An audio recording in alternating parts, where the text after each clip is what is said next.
When I woke up from surgery, I thought that life was going to be sunshine and rainbows, that I was finally going to be the young man who I envisioned myself to be, but it didn't work out that way. The surgery was a disaster by every metric. I had different consequences, different complications.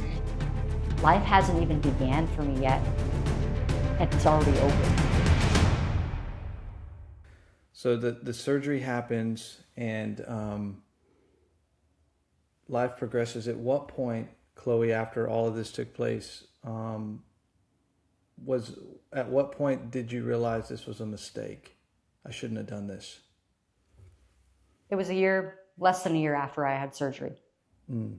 I ended up going through with a double mastectomy at 15 years old to remove my breasts because I was sick of binding. I was wearing this uncomfortable medical device to squeeze my breast into my rib cage.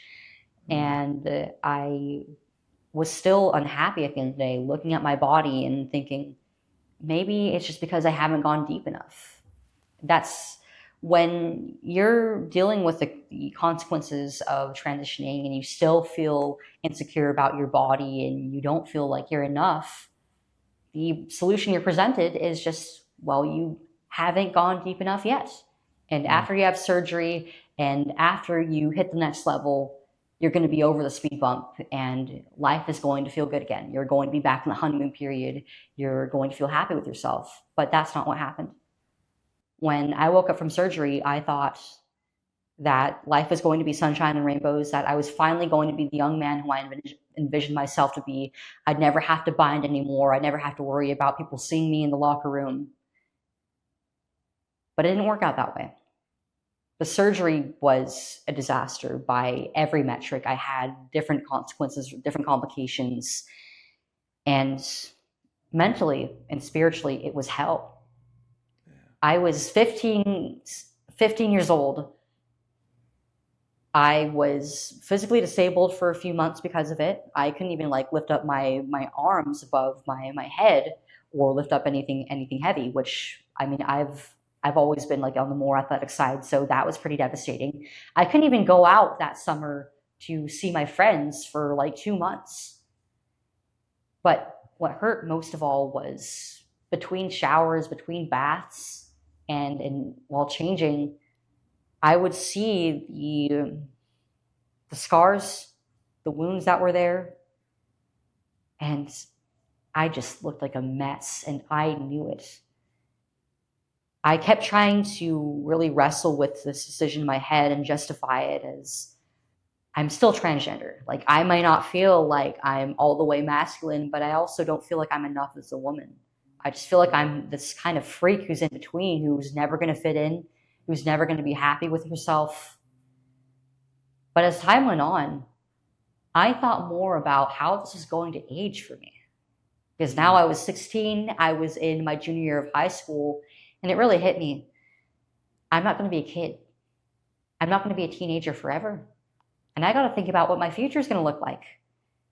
What school do I want to go to? Do I want to go to college? Do I want to take a gap year? Do I maybe want to go into a trade? What about more personal aspects of my life? Because I still haven't had my first relationship. Being transgender has kind of complicated that for me, if anything. I don't know what it's like to kiss somebody. I don't know what it's like to be loved in a way outside of my family or my friends. So if I get married one day, am I going to be a husband? Will I be a wife? Because it feels inappropriate to call myself either of those things. I don't feel like either of those. I've had so much of my femininity stripped away from me, but I'm never, ever truly going to be a man. But what if I want to have kids one day? Will that even be possible with me starting on this treatment so young? And what about breastfeeding? Because I was taking a psychology class where I had just learned about things like parenting for the first time, including the process of nursing. And from a more philosophical standpoint, the beauty of that, and from a more practical standpoint, how that helps a child mature into adulthood, and how bonding between a mother and an infant really affects the rest of their life. And I thought, this is so beautiful, but this is a part of my life that I'm never going to be able to experience.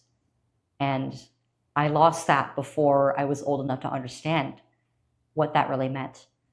That was the final nail in the coffin to my transition. That epiphany of this is not going to age well. This is probably going to kill me from the complications. And I know I've already lost something that I yearn for, that I wasn't old enough to have the instinct for yet. I knew that I couldn't go back, but I also couldn't keep moving forward in this. Wow. And you were 16 when you came to that realization? 16, Wow. very, very tender age. Man. What from that moment I'd imagine, what were you battling? Were you battling depression in that? Were you battling, like, how were you what was that process like then? And then how did you start your healing journey? Like, how did you become the lady that's sitting in front of me today? Like, cuz it doesn't sound like you're that person anymore. You have overcome, and you've got purpose in your life. So what was that? How did you overcome that? How did you crawl your way out of that? The pain of those first few months and even like the first year of stopping my transition is something that I still couldn't even begin to describe. I was 16 years old thinking, life hasn't even began for me yet, and it's already over. And there's nothing I can do about it, and I don't know what to do. Mm. That is such a devastating feeling to have when you're not even through high school yet. This feeling of I'm unlovable, I'm broken, I have scars that will make it so that I'm just a freak forever. I really believe that in my heart, that I was just this wretched, unfixable beast now. Mm. But I had this hope that I couldn't describe. I didn't know why I still was living or still waking up every day, because that was the closest to suicide I'd ever been in my life. It was after I transitioned, after I realized my regret and the damage, the toll that it was taking on my body, on my life. But something was still keeping me going every day, from finding something to laugh about to playing with my dog and taking care of her and trying to rebuild my connection with my family that had been destroyed over the years, and hoping that one day I could find friends who would love me for who I was and not for who I said I was, and not who I was on the outside. Because when I detransitioned, I lost the transgender community. I lost all my friends my senior year. I dropped out of school because I could barely even focus on my studies, and they had nobody to even see there. Nobody wanted me there. I was just a complete pariah. But I started making friends with people outside of school. I started making friends with family, with family friends, and just focusing on the things that mattered most. And that was what kept me grounded through one of the most tumultuous times of my life.